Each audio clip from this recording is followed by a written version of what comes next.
नमस्ते दोस्तों, आज हम बात करेंगे काली चौदस के बारे में, जिसे कई जगह नरक चतुर्दशी, रूप चौदस और छोटी दिवाली भी कहा जाता है।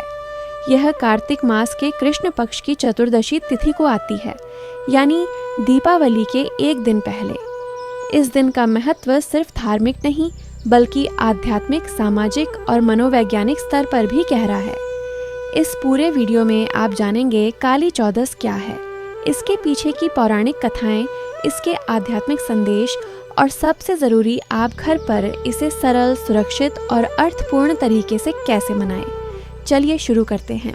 शुरू करने से पहले एक छोटा सा निवेदन, अगर आपको हमारी ऐसी ही शोध आधारित और सरल भाषा वाली वीडियोस पसंद आती है तो चैनल को सब्सक्राइब करें, बेल आइकन ज़रूर दबाएं और इस वीडियो को लाइक करके अपने परिवार व दोस्तों के साथ शेयर करें।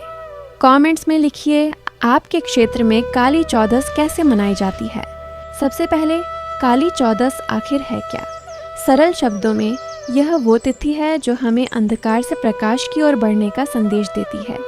चतुर्दशी यानी 14वां चंद्र दिवस और काली का भाव नकारात्मकता, भय और तमस का नाश। पश्चिमी भारत में इसे काली चौदस के रूप में जाना जाता है, जहाँ कई परिवार हनुमान जी, भैरव या माँ काली का स्मरण करते हैं। कुछ जगह इसे रूप चौदस कहा जाता है, जिसमें शरीर, मन और रूप की शुद्धि का खास ध्यान रखा जाता है। तेल मालिश, उबटन, स्नान और स्वच्छता। उत्तर और पूर्वी भारत में नरक चतुर्दशी का प्रसंग प्रचलित है, जो असुर नरकासुर के वध से जुड़ा है। दक्षिण भारत में भी इस दिन तेल स्नान, दीपदान और विजय का उत्सव मनाया जाता है। हर क्षेत्र की अपनी शैली है, पर मूल संदेश एक ही, अंधेरे पर उजाले की जीत। अब पौराणिक कथाएं। सबसे प्रसिद्ध कथा है नरकासुर वध की। कहा जाता है कि असुर नरकासुर ने अत्याचार करते हुए जनता और विशेषकर स्त्रियों को बहुत पीड़ा दी। भगवान श्री कृष्ण ने कुछ परंपराओं में माँ सत्यभामा के संग प्रातःकाल नरकासुर का वध किया और लोगों को भय से मुक्त किया। इसी विजय की स्मृति में नरक चतुर्दशी मनाई जाती है, अहंकार, अन्याय और नरक जैसे दुखों पर विजय का प्रतीक। इस कथा से प्रेरणा लेकर लोग सुबह अभ्यंग स्नान करते हैं, दीप जलाते हैं और अपने जीवन से नकारात्मकता हटाने का संकल्प लेते हैं। दूसरी धारा में शक्ति उपासना का भाव आता है। माँ काली, चामुंडा या भैरव का स्मरण। माँ काली उस शक्ति का प्रतीक है जो अंधकार, भय और अशांत मन को काटकर साहस, स्पष्टता और सुरक्षा देती है। ध्यान रहे, गृहस्थ जीवन में उपासना का स्वर हमेशा सरल, शांत और सात्विक होना चाहिए। जटिल कर्मकांडों की आवश्यकता नहीं। दीप, स्तुति, ध्यान, दान और कृतज्ञता, यही सच्ची पूजा है। अगर आप चाहते हैं कि हम हनुमान चालीसा या माँ काली के बीज मंत्र का सरल उच्चारण वाला अलग वीडियो में दें, तो कमेंट्स में हनुमान मंत्र लिखकर बताइए। हम अगली वीडियो में उसे ज़रूर शामिल करेंगे। अब बात करते हैं काली चौदस के महत्व की 3 स्तरों पर समझें। आध्यात्मिक रूप से यह आत्मशुद्धि, अहंकार और बुरी प्रवृत्तियों को त्यागने का दिन है। दीप जलाना सिर्फ बाहर का उजाला नहीं, भीतर की चेतना के प्रकाश का प्रतीक है। सामाजिक रूप से घर की सफाई, रोशनी, परिवार के साथ समय, ये सब मिलकर समुदाय में सद्भाव और सकारात्मकता बढ़ाते हैं। मनोवैज्ञानिक और व्यावहारिक स्तर पर अभ्यंग स्नान यानी तेल मालिश से शरीर और मन को आराम मिलता है। त्वचा का स्वास्थ्य सुधरता है, तनाव घटता है। घर की अनावश्यक वस्तुओं को हटाना मानसिक स्पष्टता देता है। दीपों की मधुर रोशनी और सुगंधित वातावरण मन को शांत और प्रसन्न रखते हैं। इस तरह यह दिन एक रीसेट जैसा है, बुरी आदतों को छोड़कर नई अच्छी आदतों की शुरुआत करने का अवसर। अगर यह दृष्टिकोण आपको सार्थक लगा तो इस वीडियो को अपने परिवार के व्हाट्सएप ग्रुप में शेयर कीजिए, ताकि सभी मिलकर सरलता से काली चौदस मना सकें। अब आते हैं सबसे ज़रूरी हिस्से पर, एक सरल स्टेप बाय स्टेप मार्गदर्शिका, जिसे आप अपने घर में सहजता से अपना सकें। तिथि और मुहूर्त हर साल बदलते हैं, इसलिए समय निर्धारित करने के लिए अपने स्थानीय पंचांग, मंदिर या विश्वसनीय कैलेंडर से अवश्य देख लें।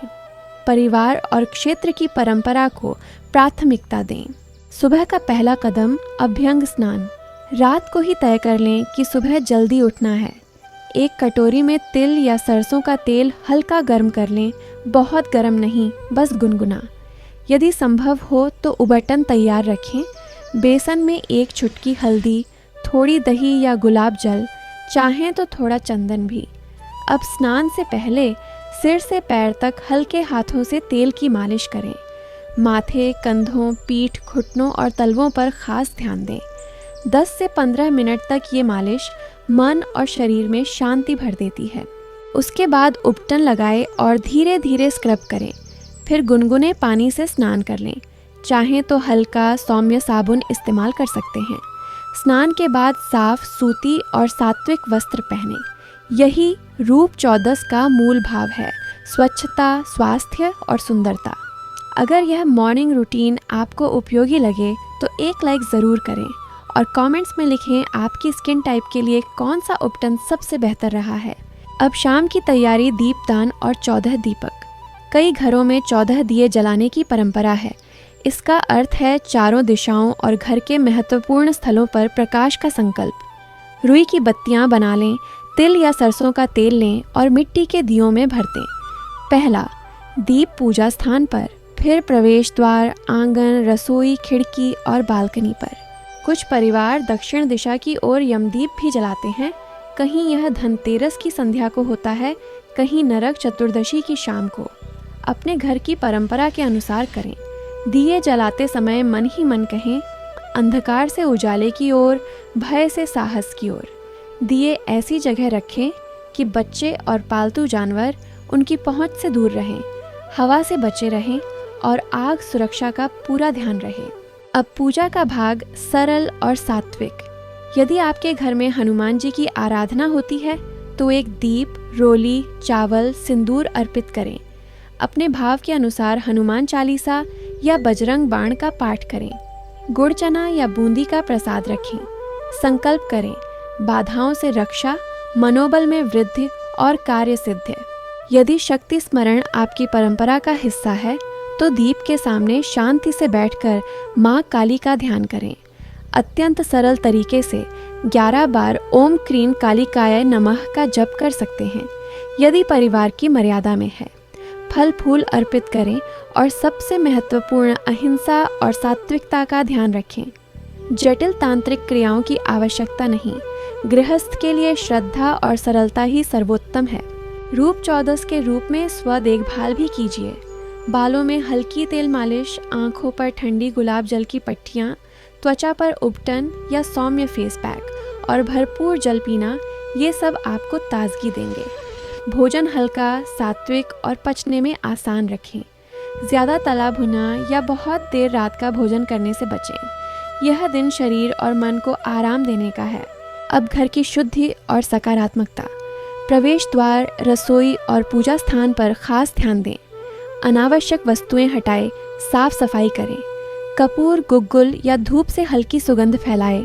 लेकिन यदि घर में किसी को धुएं से समस्या है तो खिड़कियां खोलकर वेंटिलेशन रखें और वैकल्पिक रूप से प्राकृतिक अत्तर या कम धुएं वाले अगरबत्ती का प्रयोग कर सकते हैं।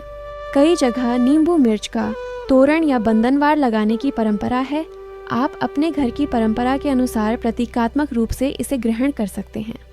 थोड़ी देर के लिए डिजिटल डिटॉक्स करें, फ़ोन दूर रखें, परिवार के साथ बैठकर बात करें, पुराने किस्से सुनें और साथ में दीपों का आनंद लें। दान और सेवा का भाव भी इस दिन को श्रेष्ठ बनाता है। अपनी क्षमता के अनुसार अन्न, तेल, कपड़े या मिठाई का दान करें। आसपास के ज़रूरतमंदों की मदद करें।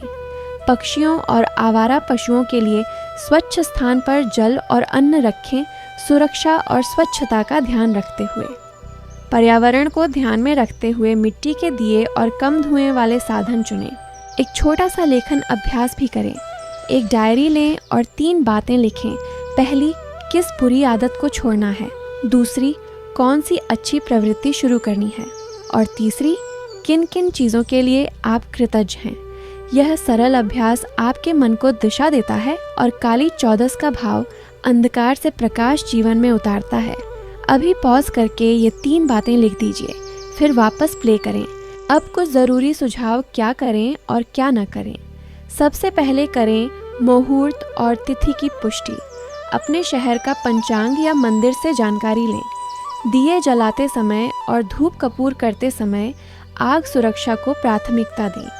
पूजा में सरलता और सात्विकता बनाए रखें। दान करते समय यह ध्यान रखें कि उसे सही व्यक्ति तक पहुंचना चाहिए। पर्यावरण का ख्याल रखें। प्लास्टिक और गैर बायोडिग्रेडेबल वस्तुओं का इस्तेमाल कम से कम करें। क्या न करें, किसी भी प्रकार की हानिकारक, जटिल या अनैतिक क्रियाएं न करें। पूजा सामग्री और प्रसाद सड़कों पर न फेंकें। नदी जल में वस्तुओं का विसर्जन सोच समझकर करें। जहां तहां कचरा फैलाने से बचें। रात में अनावश्यक रूप से दूर तक यात्रा करने से परहेज करें। सुरक्षा महत्वपूर्ण है। अगर घर में बुजुर्ग, बच्चे या एलर्जी वाले सदस्य हैं तो धूप, दीप और सुगंधों का प्रयोग सीमित रखें और विकल्प चुनें। इस हिस्से को शेयर करें क्योंकि सेफ्टी सबकी जिम्मेदारी है। अब क्षेत्रीय अंतर की एक झलक। गुजरात, राजस्थान और महाराष्ट्र में काली चौदस नाम लोकप्रिय है। यहाँ हनुमान, भैरव या माँ काली का स्मरण, नज़र निवारण और 14 दियों की परंपरा दिखती है। उत्तर भारत में छोटी दिवाली या नरक चतुर्दशी के नाम से अधिक प्रचलन है। अभ्यंग स्नान, दीपदान और नरकासुर विजय की कथा याद की जाती है। पूर्वी भारत, विशेषकर बंगाल में काली पूजा अक्सर अमावस्या यानी दीपावली के दिन होती है, काली चौदस से एक दिन बाद। दक्षिण भारत में तेल स्नान और सुबह सुबह उत्सव। कुछ जगह पटाखों का चलन भी है, पर ध्यान रहे सुरक्षा और पर्यावरण का संतुलन बनाए रखें। गोवा में नरकासुर के पुतले दहन की परंपरा भी देखने को मिलती है, विजय का प्रतीक। हर क्षेत्र की अलग शैली है, पर भाव वही, अंधेरे पर उजाले की जीत। कुछ सामान्य प्रश्न और भ्रम दूर करते हैं। पहला, क्या काली चौदस और दिवाली एक ही दिन होते हैं? सामान्यतः नहीं। काली चौदस चतुर्दशी को और लक्ष्मी पूजा दिवाली अमावस्या को होती है। परंपराएं क्षेत्र और परिवार के अनुसार थोड़ी बदल सकती हैं। दूसरा, क्या 14 दिए अनिवार्य हैं? नहीं, यह एक सुंदर परंपरा है, पर आपके घर, श्रद्धा और परिस्थितियों के अनुसार आप कम या अधिक दिए जला सकते हैं। मूल भाव प्रकाश फैलाना है। तीसरा, अभ्यंग स्नान का सही समय प्रातःकाल सूर्योदय के आसपास उत्तम माना जाता है, पर अपने पंचांग और दिनचर्या के अनुसार करें। चौथा, क्या एक ही दिन हनुमान जी और माँ काली दोनों की पूजा हो सकती है? कई घरों में होती है, रक्षा और शक्ति का मिलन, लेकिन अपने परिवार की परंपरा और सहजता के अनुसार निर्णय लें। पांचवा, वैज्ञानिक दृष्टि। तेल मालिश से रक्त संचार और त्वचा की नमी बेहतर होती है, मन शांत होता है। दीपों की गर्म रोशनी और घर की सफाई से मनोवस्था सकारात्मक होती है। संकल्प और कृतज्ञता के अभ्यास से आदतें बदलने में मदद मिलती है। ये सब आधुनिक मनोविज्ञान के अनुरूप हैं। कुछ मिथ भी साफ करें। पहला मिथ, सिर्फ तांत्रिक क्रियाएं ही असर करती हैं। वास्तविकता यह है कि श्रद्धा, सरलता, शुद्ध आचार और सतत अभ्यास सबसे प्रभावी हैं। दूसरा, ज़्यादा धुआं ही शुद्धि का संकेत है। सच यह है कि स्वास्थ्य और सुरक्षा पहले आते हैं। कम धुआं, अच्छी हवा और स्वच्छता बेहतर है। तीसरा, अगर समय कम हो तो मनाना व्यर्थ है। नहीं, थोड़े समय में भी आप दीप जलाकर, छोटा ध्यान करके और 2 अच्छे काम करके इस दिन का सार ग्रहण कर सकते हैं। अब समापन से पहले एक छोटा सा चिंतन। आज के दिन एक संकल्प लीजिए, घर के दीपों की तरह अपने मन के दीप भी जलाएं। जो बोझ, क्रोध या भय आपका साथ नहीं देता, उसे यहीं छोड़ दीजिए। नई, शुभ और प्रकाशमान आदतों को अपनाइए। अपने परिवार, मित्रों और प्रकृति का आभार व्यक्त कीजिए। और याद रखिए, काली चौदस का उत्सव जितना बाहरी है, उतना ही भीतर का भी है। यदि यह मार्गदर्शिका आपके लिए उपयोगी रही हो तो इसे अपने प्रियजनों तक पहुंचाइए और अभी लाइक कर दीजिए। कमेंट में बताइए, आपके क्षेत्र में काली चौदस का सबसे खास पहलू क्या है? ऐसे ही और सांस्कृतिक, आध्यात्मिक और प्रैक्टिकल वीडियो के लिए चैनल को सब्सक्राइब करें, बेल आइकन दबाएं और हमारी दिवाली प्लेलिस्ट भी ज़रूर देखें। अगली बार हम बात करेंगे दिवाली की रात लक्ष्मी पूजा की सरल और शुद्ध विधि, चरणबद्ध तरीके से। तब तक के लिए उजाला फैलाते रहिए, सुरक्षित रहिए और मन में दिया जलाए रखिए। जय माँ काली, जय श्री राम।